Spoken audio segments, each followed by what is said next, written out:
दोस्तों नमस्ते, मैं सुशील कुलकर्णी। आप देख रहे हैं एनालाइजर न्यूज हिंदी। दोस्तों कुछ अलग ही चीज आपको मैं दिखा रहा हूं। ये चीज दिखाने के बाद मैं आपसे कुछ बात करने वाला हूं। पहले देख लीजिए कि क्या हो रहा है, जरा ठीक से देख लीजिए।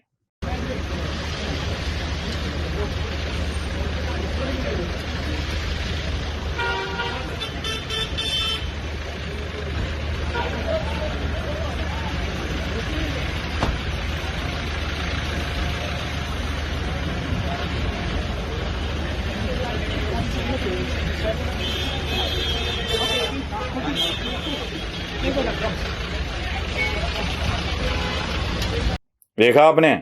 आपको दिखाई दे रहा है कि महाराष्ट्र के उप मुख्यमंत्री देवेंद्र फडणवीस शरद पवार के साथ एक गाड़ी में बैठकर जा रहे हैं। और एक चीज है, देवेंद्र फडणवीस और शरद पवार एक ही समारोह में सहभागी है, एक ही स्टेज पर। यह बात पहली बार नहीं हुई है। शरद पवार और देवेंद्र फडणवीस एक दूसरे से बहुत बार मिल भी चुके हैं। जब देवेंद्र फडणवीस विपक्ष के नेता थे तब भी वो शरद पवार से मिलने गए थे, इसकी भी बड़ी चर्चा हुई थी। देवेंद्र फडणवीस शरद पवार से बार बार मिलते हैं और अंदाजा ये लगाया जाता है कि शायद पवार और फडणवीस के बीच में दूरियां कम हो रही है, नजदीकियां बढ़ रही है और अभी देश राज्य में अलग तरह की राजनीति देखने को मिलेगी। ये वीडियो या फोटोग्राफ आपने देखे वो 2 दिन पुराने हैं, 2-3 दिन पुराने हैं, 1-2 दिन नहीं। लेकिन कुछ दिन के बाद ही, मतलब कल ही, एक खबर आपके सामने आ गई थी। राष्ट्रवादी कांग्रेस के नेता पूर्व मंत्री हसन मुशर्रफ के रिलेटिव्स और उनके घर के ऊपर ईडी की छापामारी हुई। अगर शरद पवार और देवेंद्र फडणवीस के बीच में नजदीकियां बढ़ रही है तो हसन मुशर्रफ के घर पर छापे क्यों मारे गए? एक सवाल तो मन में आता है। क्यों देवेंद्र फडणवीस के साथ शरद पवार इतनी मिलजुल कर बैठने की बात करते हैं, दिखाते तो है। आपने बार बार देखा है। जब राज्य में महाविकास आघाड़ी की सरकार थी तब शरद पवार प्रधानमंत्री नरेंद्र मोदी से मिलने के लिए भी गए थे। मतलब उस वक्त के फोटोग्राफ भी वायरल हो चुके हैं। आपने ये भी सुना है कि जब राज्य में बहुत केंद्रीय यंत्रणाएं सक्रिय हो रही थी तब शरद पवार की गुजरात में अदानी के घर एक मीटिंग भी अमित शाह के साथ हुई थी। मतलब जब जब राज्य में जांच एजेंसियां काम शुरू कर देती है तब तब शरद पवार भारतीय जनता पार्टी के नेता या केंद्र के प्रमुख व्यक्ति, राज्य के प्रमुख व्यक्ति के साथ मुलाकात करते हैं और ये बातें जानबूझकर मीडिया के सामने लाई जाती है। मामला यह दिखाया जाता है कि शरद पवार भारतीय जनता पार्टी के साथ घुल मिल रहे हैं या वे उनके साथ जा सकते हैं। आपको याद है सहकारिता शुगर फैक्ट्री के करप्शन के बारे में जो जांच महाविकास आघाड़ी ने बंद कर दी थी, वही जांच ईओडब्ल्यू के माध्यम से फिर से शुरू करने के लिए इकोनॉमिकल ऑफेंस विंग कोर्ट में गया है और कहा है कि हमें इसकी दोबारा से जांच करनी है। हर एक शुगर फैक्ट्री की जांच फिर से हो रही है। सहकारिता बैंक के घोटाले सामने लाए जा रहे हैं और फिर भी देवेंद्र फडणवीस शरद पवार से मिलते हैं। इसका मतलब क्या है? क्या इसका मतलब यह है कि यह भी सरकार शरद पवार को बचाने के लिए लगी है? बस मेरा एक सवाल है और सवाल यह है कि क्या देवेंद्र फडणवीस शरद पवार से मिल रहे हैं? क्या प्रधानमंत्री शरद पवार से मिल रहे हैं?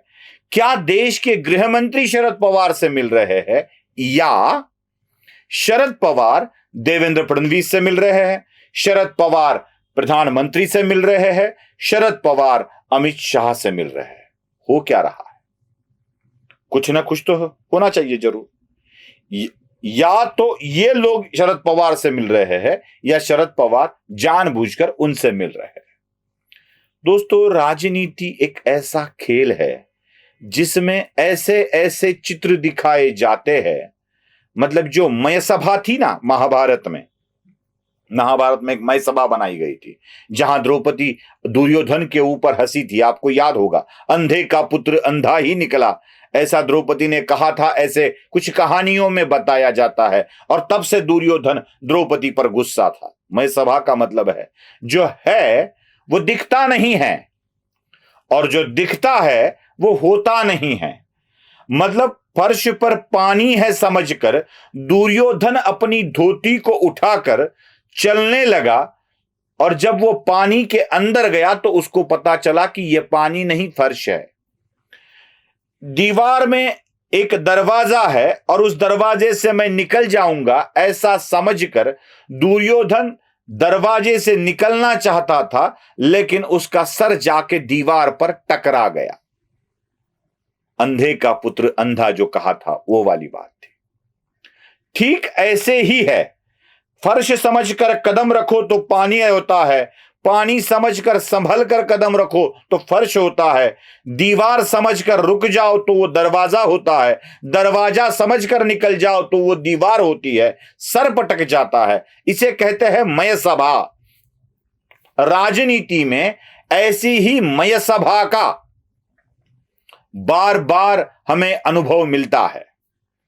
शरद पवार जब जब भी उनके पार्टी के ऊपर या पार्टी के नेता के ऊपर कोई आरोप लगता है तो भारतीय जनता पार्टी के नेताओं के साथ हम घुल मिल चुके हैं ऐसा दिखाने का प्रयास करते हैं।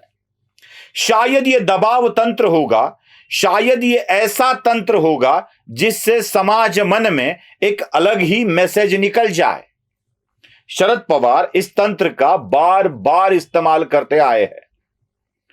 कभी कभी तो शरद पवार ने इसी तंत्र को लेकर ऐसी चालें खेली है कि लोग भौचक्के रह गए हैं। मतलब 2014 में जब शिवसेना भारतीय जनता पार्टी से दूर हो चुकी थी, दूर चली गई थी, तब शरद पवार बिन बुलाए भारतीय जनता पार्टी के पास चले गए और कह दिया कि हम इलेक्शन नहीं चाहते हैं, आप अपनी सरकार बना लो, हम आपको बाहर से समर्थन देते हैं। यही किया था शरद पवार ने भारतीय जनता पार्टी के साथ। अचानक से 2019 में भारतीय जनता पार्टी सरकार में न आए, इसलिए शरद पवार शिवसेना के साथ चले गए। यह मय सभा है भाई। आपने देखा होगा जब देवेंद्र फडणवीस शरद पवार उनके घर मिलने गए थे तो उनके घर में इंद्रजाल की तस्वीर लगी हुई थी। आप समझ सकते हैं मैं क्या कहना चाहता हूं। शरद पवार ही खुद एक इंद्रजाल है, माया जाल है, मय सभा है। शरद पवार के इस कदम से, मतलब अगर इतना बड़ा नेता राज्य के मुख्यमंत्री उप मुख्यमंत्री को ऐसे बोलता है कि चलो भाई साथ चलते हैं, तो देवेंद्र फडणवीस क्या एकनाथ शिंदे, कोई भी उनको मना नहीं कर पाएगा। उनकी उम्र, उनका रुतबा, उनका राजनीतिक कद देखकर आप उनको इनकार नहीं कर सकते। चले गए देवेंद्र फडणवीस। मैसेज चला गया कि फडणवीस शरद पवार के साथ चले गए, मतलब अभी गाना गा रहे होंगे हम साथ साथ है, और आगे गाना आएगा हमारे हिवड़ा में नाचे मोर बोले ताता थैया। ऐसा नहीं हुआ, ऐसा नहीं हुआ। रेड तो पड़ी ही। देवेंद्र फडणवीस अगर साथ जाते तो रेड ना पड़ती। इसके कारण हुआ क्या ये भी जरा जान लीजिए। कई लोगों को, मतलब देवेंद्र फडणवीस को शायद इसका खुलासा करना पड़ता, उन्होंने नहीं किया, उनका स्वभाव नहीं है इस बात का खुलासा करने का। वो जो मान लो वो मान लो, ऐसे चलते ही है। लेकिन एक बात जरूर हुई होगी, कई लोगों के बीपी बढ़ गए होंगे। इसीलिए तो संजय राउत मीडिया के सामने आए और कह दिए कि अगर देवेंद्र फडणवीस राजनीति में कटुता कम करना चाहते हैं तो अच्छी बात है, हम भी उसमें सहभागी होंगे। शायद इसीलिए संजय राउत आकर बोल गए, क्योंकि बीपी कहीं और बढ़ा था। कई लोगों को डर लगने लगा कि शरद पवार अपने शातिर राजनीति से कहीं बाजी न पलट दे, कहीं चले न जाए। और साथ में उद्धव ठाकरे को जैसे डर लगा होगा, वैसे और एक डर भी है शरद पवार को। मतलब सिर्फ अपने मामले ठंडा करने के लिए नहीं, अपने वाले ठंडा करने के लिए भी शरद पवार ऐसे कर सकते हैं। अपने वाले मतलब अजीत पवार जैसे, जो बीजेपी के साथ गुटरगू करते हुए दिखाई दे रहे हैं, वो भी ठंडा हो सकते हैं। तो अजीत पवार भी ठंडे, उद्धव ठाकरे को भी एक इशारा, भारतीय जनता पार्टी को भी कह दिया कि हम साथ आ सकते हैं। और मीडिया में, लोगों में यह परसेप्शन चला जाता है कि शरद पवार के साथ भारतीय जनता पार्टी जा सकती है ना। ये इंद्रवाली मय सभा, इसी मय सभा को शरद पवार और गहरा करना चाहते हैं। इसीलिए शायद वो देवेंद्र फडणवीस के साथ घुलते मिलते बात करते नजर आए हैं। वीडियो पसंद आए तो लाइक, शेयर और सब्सक्राइब जरूर कीजिएगा। धन्यवाद।